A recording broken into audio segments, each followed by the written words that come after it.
Hello, everybody, and welcome back to another episode of the Ramble podcast. If you are new here, my name is Matt. And I'm Andy.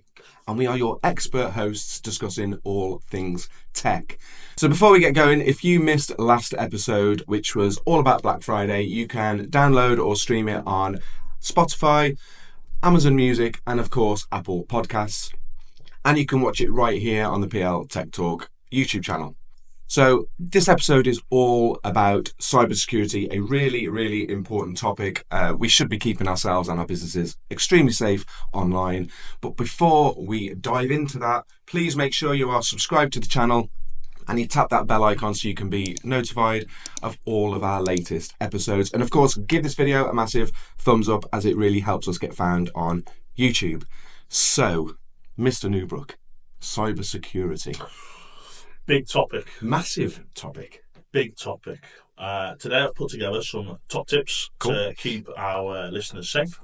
Cybersecurity, what is it? Well, from my perspective, I think it's keeping all of our sensitive data safe online. In a nutshell. In a nutshell, that's basically it. It is securing your cyber world. But I think probably something that not a lot of people think about. I know before I got into the world of tech, and actually before I met you, cybersecurity for me was for big organisations. I thought, well, nobody's going to target me, Yeah. But I think from learning more, I think everybody needs to be safer online. Yeah, and that's the thing. So we talk about cybersecurity, and everybody goes, it'll never happen to me. Never happen to me. It's for those bigger organisations. But what's happening is these cyber criminals are actually they're blanket attacking millions of people and looking for those vulnerabilities. And once they find those vulnerabilities, they compile that into a big list and they sell it on the dark web. And then ultimately what's happening is somebody, a hacker will look at that list and go, brilliant, I've got several thousand people where we have found passwords, breaches in the past. Have they ever paid ransoms before? All of those juicy things. And then they go for that targeted attack. Well, I remember when I was more kind of aware of cybersecurity. I'm a runner. I do lots of running. And I remember one day going out for a run and I switched on my watch and I use Garmin. Other brands are available. And nothing would work. Right. I could obviously track my run on my watch, but trying to upload that then to something called Garmin Connect, which is Garmin's sort of app for managing all your metrics and stuff, and then sync into other locations, just dead. And they'd got hacked. Wow. And if you can imagine, there's absolutely millions of people that use Garmin all around the world. Yeah. And password breaches, and I think it was ransomware, to be honest. And I wasn't even aware what ransomware was. Okay. And that was probably maybe 5-6 years ago. Yeah. And that made me hyper aware to what kind of cybersecurity is. Yeah. So, question on that then. That password that you used for that account, did you use that password for any other website? Really embarrassingly, I have probably 4 passwords that I use for absolutely everything. Yeah. And by the way, I am changing that actively as we speak. But historically, I've used the same 4 or 5 passwords or a combination of those for the same. And I've got thousands of passwords. It must be, Yeah. I can go onto Google or whatever and look into my settings and go into that and look at. But yeah, I generally use the same. So that's perfect for exactly what I've just said there then. So Garmin were breached. Your account details, you've got your username, you've got your email address, you've got a password, you've got your date of birth. You might have had billing details if you pay for their subscription services. Yeah. All of that information was breached and is now on the dark web. Yeah. So that password, they are looking for your email address against anybody else, and they have a password. And like you've just said there, you've got thousands of them. Yeah. Hundreds. Thousands. And the thing is, I think because you hear everywhere that they say your data has been shared on the dark web, majority of us upstanding citizens don't even know what the dark web is. I've never been on it. I don't really want to go on it. But, you hear this, my details have been shared on the dark web. Because we don't know what it is, we don't actively go on it, we don't really understand what it is. Well, it's very difficult to get on it. But maybe that's another pod. Yes. If you want to hear something about the dark web, we would have to do a fair bit of research on it, and it might be a bit of a dicey episode, but a bit juicy as well. I know an expert. Oh, you know an expert. We could have our first guest. 100%. Let us know down in the comments if you want to see us do a episode on the dark web, because that actually could be quite interesting. Definitely. Right, I'm going to jump straight into my cybersecurity top tips. Awesome. And I'm going to get the laptop. That's absolutely fine. And one thing I will say is, if you want copies of these tips, please just drop a message in the comments, and we will provide our top 5 tips in a PDF form, and we can send it out to you. Absolutely. Right then. Go. Number 1, get rid of weak passwords. Use a password manager. I don't know what phone you've got. I've got an Apple phone, Apple iPhone. In that, there is a password manager.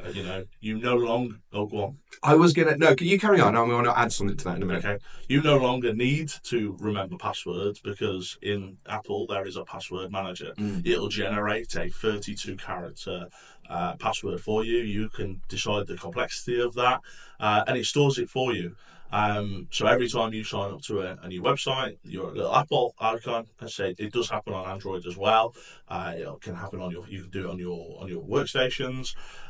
Generate the password, save the username, save the password. You never have to remember another password, and every password can be different. And I think a lot of people think that they have to remember their password because they will lose it. And this is something that I've been quite out on. Whenever I sign up to a new website, it will always pop up, do you want to use a secure, because I use an iPhone as well. It'll always pop up saying, do you want to use the secure, and Apple will generate a password for you, or you can create your own. I always default to create my own, because I always think, oh, if I forget it, I've got a good chance of remembering it. But even if you did forget it, forgot my password and just reset. Yeah, I know. Yeah, there's a lot of good things out there that I probably don't take advantage of. Probably. If you're in business and you want a more secure password manager, you can pay. They're anywhere between £1, £2. I think the most expensive one you'd find is £5. And with that, you only have to remember one password. Let's make that quite complex, but you only have to remember one password, and then it stores all of your passwords. And the beauty of that is especially when you're on your workstations, you open that password manager, all of those accounts are stored and saved in there. There'll be a button in there that says open and fill, and it'll open the link of that website and fill in your username and password. Log in. You don't have to type anything in. It does it for you. So you only have to remember that one password to get into your vault. Your vault. Exactly. Okay, good tip. Yeah. Definitely. A side tip on passwords is that if you are going to default to doing your own passwords, there's websites out there that you can, if you just drop into Google, password strength test, you can jump on any of the top websites there, as long as they've got an SSL certificate, but I'll get down to that later. And you can type in your password. So for argument's sake, if you dropped in there password 123, capital P, it would probably take somebody seconds to break that password. Right. If your password was Red Dragon on a bridge 123 exclamation mark, that might take 100 million years. Yeah, definitely. It might. So if you don't want to use a password manager, but you want your passwords to be stronger, use one of those websites. Good tip. Definitely a good tip. Tip 2, MFA, multi-factor authentication. Okay. That's interesting. I don't know much about this. Okay. You probably use it already on your online banking. Yes. You can't get into your bank unless you do a second step. Yes. Yeah. You might do it on your Office 365. You can't do it unless you drop in a number. Yeah. Is this linked to like authentication app? Exactly that. Yeah. Exactly that. Yeah, so typically it's a 6-digit code that you need to pull out a second device. If you're on your laptop or your workstation, and it says pull out your authenticator, you open your authenticator app on your phone, and you can go, right, I've got 6 digits to drop in here. The beauty of that is if your laptop is compromised, if your phone is stolen, you need a secondary device in order to. Now, if you're really, really unlucky and you lose your laptop bag and everything's in it, then, yeah, you've kind of given away the keys to the kingdom. But when we talk about cybersecurity, we always say layered security. So if you've got that password manager that we spoke about, where you've got all these multiple different passwords, you've got that MFA. Even if they've got your laptop, can they get in it without your password? Yeah. And Apple do that really well. They do. With two-factor authentication, if you need to get into your Mac, it'll send you a notification to your phone. That's right. With a 6-digit code, blah, blah, blah. Yeah, I can completely understand that. And I find that as well when I go on a lot of websites. If I go and pay, sometimes it'll ping me off to my banking app, where you then have to go into your banking app and approve the transaction, and then that transaction will go through on the website as well. So, yeah. Absolutely. Excellent. Number 3 is as if you set me up for this, right? So, delete inactive accounts. So, the World Wide Web started when, Matt? Do you know? I really should know this. You should. So should I, and I don't. 70s? I'd guess 80s. I don't know. Okay. Yeah, well, I'm 51. I was born in 1973. I don't usually let my age go that much, but I'm starting to show it anyway. And I remember being in school and there was no internet at all. Right. So even when I was in senior school, which would have been 86. So I went into senior school and I left in 1990. And I think we just started to get it then. So, okay. So yeah, I'd guess the 80s. Yeah. Since the 80s, how many accounts have you signed up for and you no longer use? Oh my God, there are so many accounts that I've got. Absolutely. Loads. And ones that I forget that I don't even got. And then some random email will pop in saying, you need to... And I was like, that was ages ago. Yeah, exactly. Those inactive accounts that we no longer think of, they may have had a breach. Just like that story that you told us about Garmin, that they had a breach. It could happen. I had one exactly the same. I've not used my FitnessPal for a long time, and my FitnessPal were famously breached. I think it was 2018, 2019. And again, if I had the same password and that email address, you're giving everybody access to it. Those inactive accounts that we're not actively going on all the time, we forget about it. Honestly, you think as a child, all the game sites that I've signed up for, different. I mean, from an email point of view, Yahoo, MSN, Outlook, Live, all these different iCloud, all these different email accounts that I may have created. I only use maybe 1 or 2 email addresses now. Yeah. So there's 3 or 4 email addresses out there that will have accounts linked to them. And if you use those really weak passwords, you could be in a lot of trouble. So deleting active accounts. And it's really difficult to kind of stay track of it. I think the good thing is if you use Chrome as a web browser, you can go in and look at all your accounts and all your passwords that are linked into Chrome, which is a really good place to start. And actually, they will notify you if any of your passwords have been breached. Now, a really embarrassing thing is that I've been notified of passwords and accounts that have been breached, and I've done nothing about it. I am a tech guy, and I do class myself as being relatively savvy in the world of tech, but not in the world of cybersecurity, which is why I thought every day is a learning day, and I'm definitely learning something today. But it's kind of like unforgivable that I've not gone in and changed some of those passwords. Actually, I have changed some of my passwords. Okay. The ones that you use actively. The ones I use actively. All those inactive ones. Yeah, but I've not. Yeah, exactly. And there's some things that can definitely be breached. You mentioned earlier on that you've got 4, 5 variations of the same password, or 4 different passwords. If a few of those are breached, you're giving away your secrets. Exactly. So every year he changes the 1 to a 2. He'll put an exclamation mark at the end. You're smiling because you're going, oh my God, that is what you've done. My change was I started to add in some characters. Yeah. So like obviously letters, numbers, and I thought, let's make it a little bit more harder to crack. I'm going to add a character. I'm not going to tell you what character, obviously, but there's not that many to choose from. But yes. So the popular ones are the @ symbol for an A, an exclamation mark at the end, and a pound sign are typically. Because when you look at your keyboard, you go 1, 2, 3, and what are they? Exclamation mark, @ and the pound sign. They are. You're right. They are the first 3. So if you're going to take anything from this episode, please manage your passwords better and get rid of your old passwords. And in about half an hour when I'm done, I'm on Google and I'm making some changes. Good. Tip 4. Tip 4. Is common sense. Okay. If something looks too good to be true online, it probably is. Yeah. It's exactly the same. Really, however you treat the real world, you should treat the online world too. And this could be from, our children that are on social media. People talking to them. Are they who are they who they say they are? That is definitely an episode in its own right. As a side sort of skirt away from cybersecurity, social media security and protection for our kids is definitely one important. And we've both got young kids. Obviously, granted, yours is much younger and not using social media yet. No. But I have a 16-year-old and a 20-year-old. My 20-year-old is autistic. And I think keeping people like that unsafe online is extremely important. So we'll do that as another episode. Definitely. I mean, you say that my child isn't on social media, but very early on, I'd post pictures of him on LinkedIn. Yeah. And on one occasion, it was, I don't know, maybe it was a celebration of a birthday or something along the lines.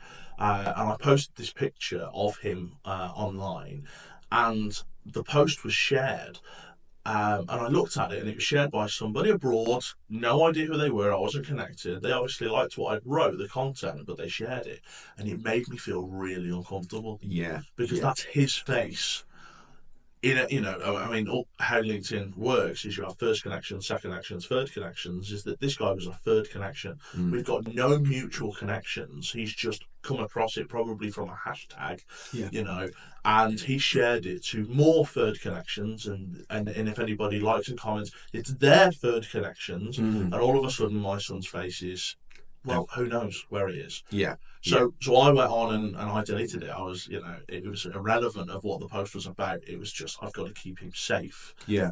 He's not old enough to give consent of whether he wants it out there. No, and I think a lot of people don't realise where their photographs of their young children can end up when you put them on social media. Absolutely. I mean, I put loads on Facebook, Instagram or whatever, and actually videos on YouTube.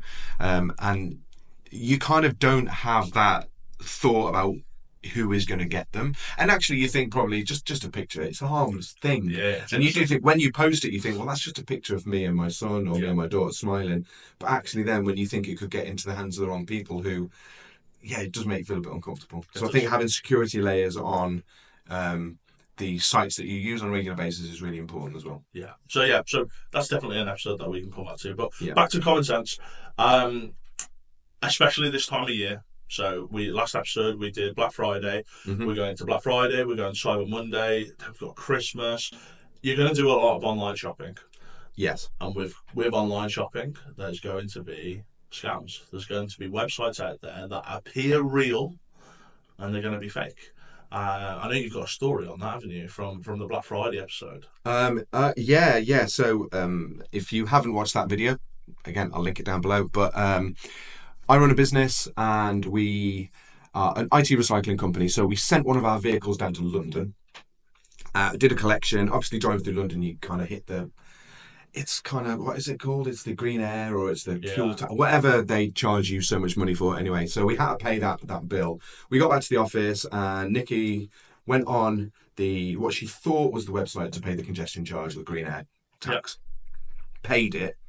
And as soon as she paid it, realised that it actually wasn't the government website, but it looked exactly the same. And actually, it was in a sponsored listing spot. And you would think naturally by logging on, searching for it, finding it in the sponsored listing spot. So trustworthy. It's trustworthy. Yeah. Paid it. It was about £38, so it didn't break the bank or anything like that. But actually, it made her feel a little bit stupid, understandably so. And then we had to pay it all over again. So that trip actually cost us like £76 instead of £38. But it just highlighted the fact that actually these phishing websites or scam websites will actually be sponsored at the top of Google, and they will look incredibly, incredibly similar. Now, she didn't know about the HTTP or HTTPS, which obviously she does now, but that's how easy it can be to get caught. Yeah, definitely. When you get to these websites, visually, they may look exactly the same. If you really dig into the data, you look into the words, the text, there'll be spelling errors. There'll be there'll be spelling errors. We talk about the SSL certificates. So when you type in a domain, you've got www. But just sits before that is HTTP. The little s means secure. if it doesn't have that little s, get off it. Don't be on that I website. have noticed now with a lot of websites that actually if it hasn't got the S and you're using Google Chrome, again, a lot of other browsers will do this, but it will actually give you a pop-up when you try and get to that website to say this website isn't That's secure. right. Yeah. It doesn't happen on all of them, No. but we recently launched a new website and we were waiting for the SSL certificate to come through. It was still live. I couldn't even access it without approving it That's first, it. Yeah. which is a really handy thing. But that doesn't happen all the time, so you do need to be aware of that security protocol. Definitely. And look, there might be some websites out there that are genuine that don't have that S. If it doesn't look quite right, pick up the phone and speak to somebody. That also kind of bleeds into, because a lot of people shop online at marketplaces. So things like eBay, Amazon, and places like that. eBay, I would say probably look at it a little bit more. It doesn't really lend itself to hackers as much, but more scam sellers. And that is going to be definitely an episode that we're going to do around kind of shopping online and using marketplaces, because there is a multitude of different information that we can share on that. But just staying safe and buying from reputable sellers on places like eBay that have got really positive feedback and good levels of feedback. Because again, another story that I can share many moons ago, because I've been using eBay for probably about 20 odd years. Right. And I remember buying a PlayStation, I think it was probably a PlayStation 3. And there was a guy selling 50 of them. I wasn't too aware of what feedback was all about and how the feedback score worked on eBay. And the guy had literally taken stock photographs of a product, put the quantity up to 50, sold them for 250 quid each, sold them all out, closed his account down, and went and scammed us all. Wow. Luckily, back then, PayPal were an independent organisation and we all were covered by PayPal, and I think majority of us got our money back. But for things that I've learned from there, and I've taken, our business now sells a lot on eBay, is my advice is always to research the buyer. If you're looking at buying something, especially if it's a high ticket product, make sure that they've got good quality feedback and their feedback score isn't 10 and under. I'd never buy from anybody with 10 and under feedback. Yeah. And just make sure that they're a reputable either business or they've got all their credentials actually online in their about section. So, but we will do another episode on marketplace sales because it's huge. We could talk about it for hours. You could talk about it. I could probably talk about it for hours. I'll listen. Yeah. But yeah, we'll do that. We'll do that in the next episode. Okay. Last tip. Don't use unlocked public Wi-Fi. This is, huge one. Huge. So I went to a cybersecurity event 2018. Mm-hmm. Okay. I sat in a room and first thing I wanted to do was get on my laptop. I needed to check the work emails. What's going on in the business? I'm looking around. Wi-Fi, free Wi-Fi for the premises, brilliant. I'll click that. Yeah, I'll drop in my email address and I'll put in a password. Brilliant, signed up, fantastic. And I'm on the Wi-Fi. Great. This is perfect. I'm in. I'm checking my emails, and about 30 minutes later, the hosts come in and they go, "Hi everybody, thanks for coming today for the cybersecurity event. Hands up, who signed up for the free Wi-Fi?" I know what's coming. And I sat there and I was like, "Oh." and probably a good, 60% of the room did the same thing. Now, remember, this is a cybersecurity event. We are all supposed to be cybersecurity experts. And they said, well, what we've done today is we've mirrored the Wi-Fi. We've put ours in place, and it's a scam. And I sat there and I was like, oh my God, I can't believe I've been done. But thankfully, I was done in an environment where it was safe. Yeah. Okay? And that was 2018. And it didn't really happen a lot. I have been to Starbucks, Costas, all over the country. It's what I do when I'm traveling with work. I need a coffee. Let's get into the coffee. And when I click that symbol for Wi-Fi and I go, right, I'm going to connect to the Wi-Fi, Starbucks might have 2 Wi-Fis. And I go, well, which one's the right one? Which one's the right one? And because there's no padlock next to it to say it's not secure, I just don't log into any of them. Really? Yeah. Okay. Yeah. I mean, the last episode, Matt mentioned going on a VPN. Yes. I just wouldn't risk it. No. if there's two of them and they're unlocked. Yes, because it's so easy for hackers, and again, looking into it a little bit more, how easy it is for hackers just to use a device while they're sat in a coffee shop, for Yeah. example, and mirror their Wi-Fi. So anything that you're then putting in, they're just harvesting all of that information Yeah. straight, and it's super easy. Yeah.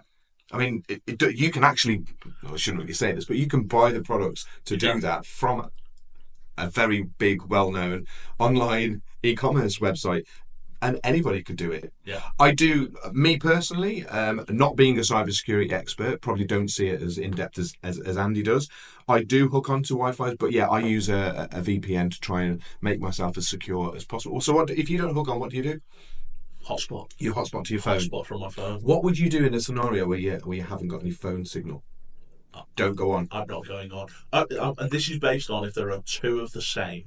Okay. Yeah. If there's one, use a VPN. Yes. Yeah, use a VPN. But if there's two, if you see, Starbucks free Wi-Fi, Starbucks free Wi-Fi, don't risk it. Because they shouldn't have two. Because they shouldn't. They should have one. That's and if they have got two, they'll be named something different. yes. Yeah. Yeah. So that could be a clear identifier that there is somebody trying to pull a Absolutely. Wi-Fi scan. Yeah. Exactly that. Yeah. That's very true. And to be honest with you, I think majority of people would scroll down and just look at. They'll see the first one. I'm not even going to look at anything further down and just go boom. Yeah. But at the very, very, very minimum, everybody should be using a VPN if they're going to a public Wi-Fi. Absolutely. Because if you go, like you said, if you're sat in a coffee shop, you're at a McDonald's or you're in a hotel, and everybody is on their phones. Everybody, it's just like everywhere you go now. Yeah.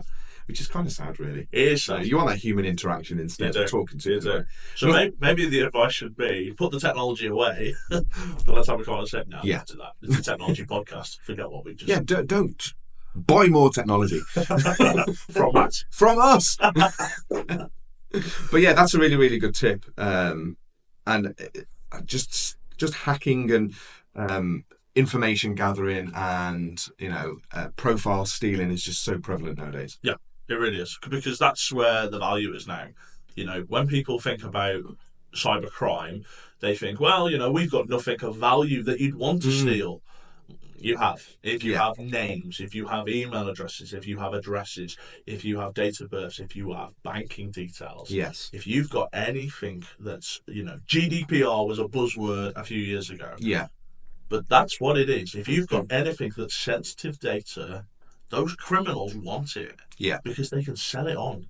Yeah. Oh, 100%. And there's so many different environments where that is really important. And I think one area that we'll talk about again in a future podcast is what to do with your electronics when you are selling them. So, as you probably know, because you are on this channel, I own a company that recycles electronics. And honestly, from consumers, 99.9% of them will be sent in with all their personal data on.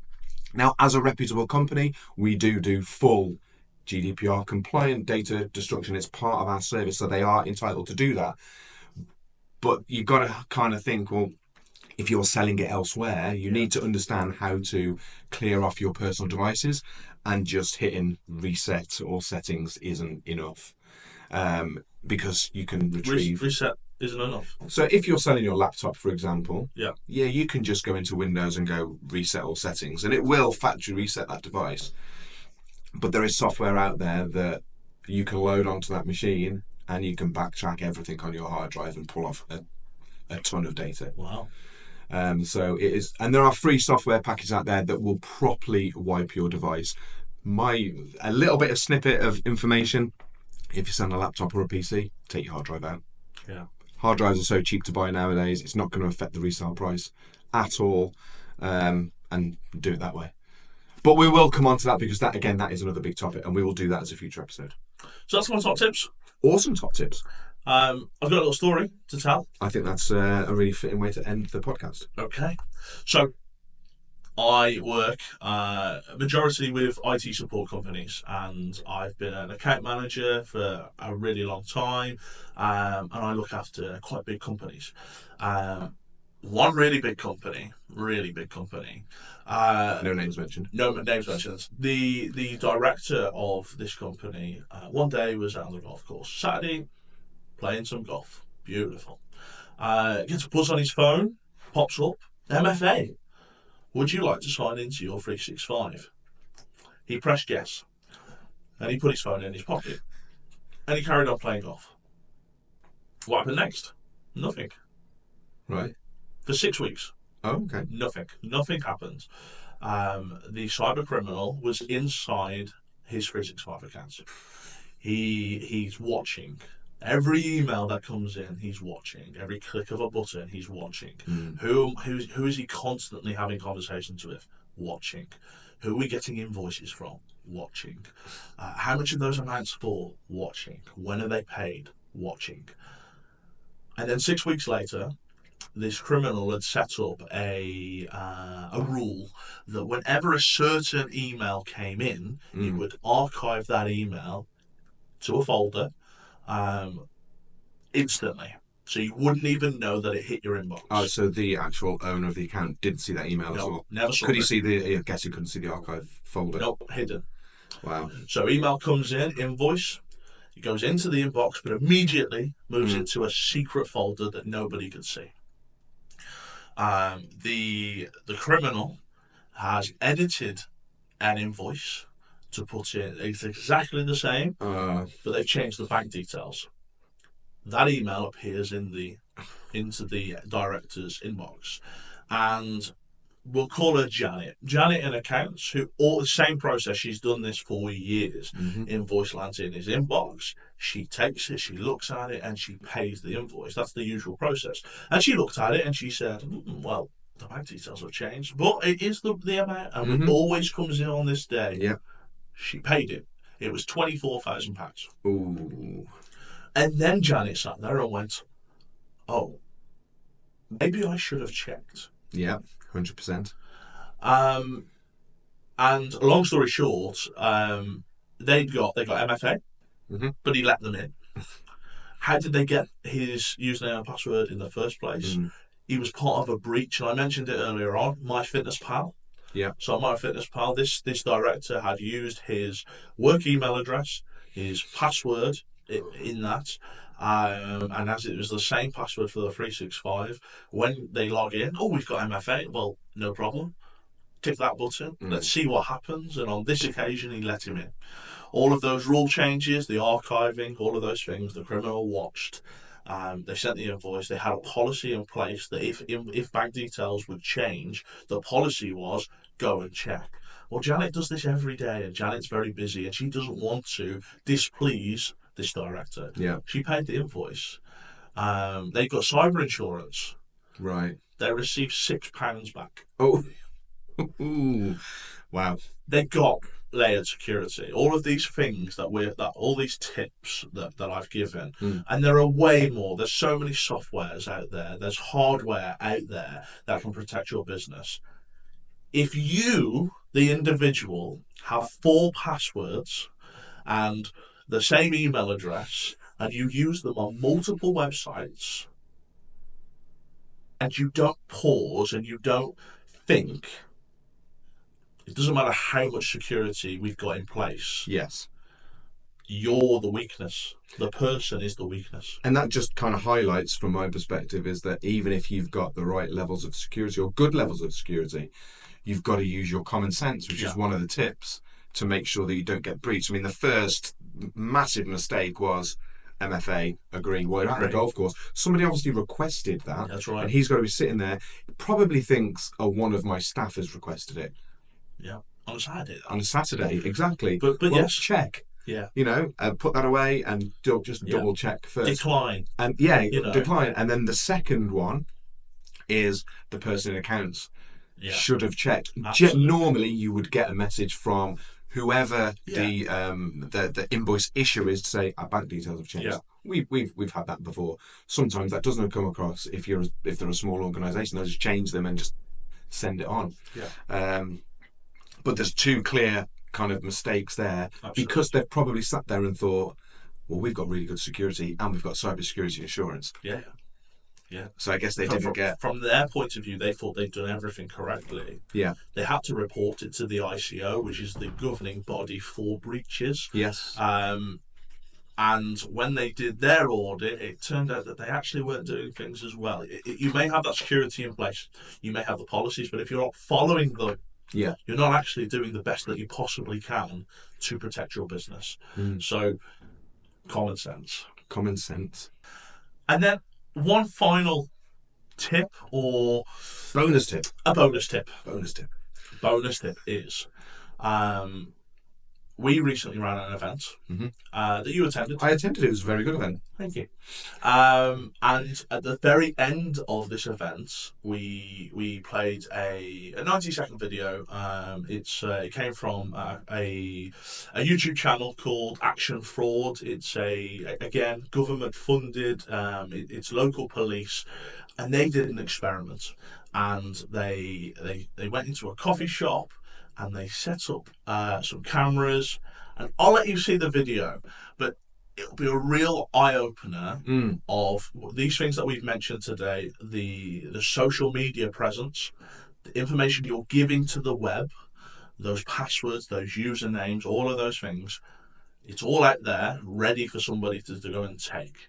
You, the individual, are giving it away. So I hope you really enjoyed that video. Again, I'll link down Action Fraud down below in the comments. I'd urge you to go and have a look at the website, because there is a ton of information that you can get to help yourself stay safe and your business stay safe online. So that is it for today's podcast. Some great tips there. Hope you found them all useful. A massive thanks for watching. Please make sure you hit that subscribe button and give us a huge thumbs up, as it really helps the channel get noticed on YouTube. Next episode, we haven't really done a topic for next episode, but it will be out in 2 weeks' time. So from Matt and Andy, we've done that right this time. Thanks for watching. This has been The Ramble, and we'll see you on the next episode.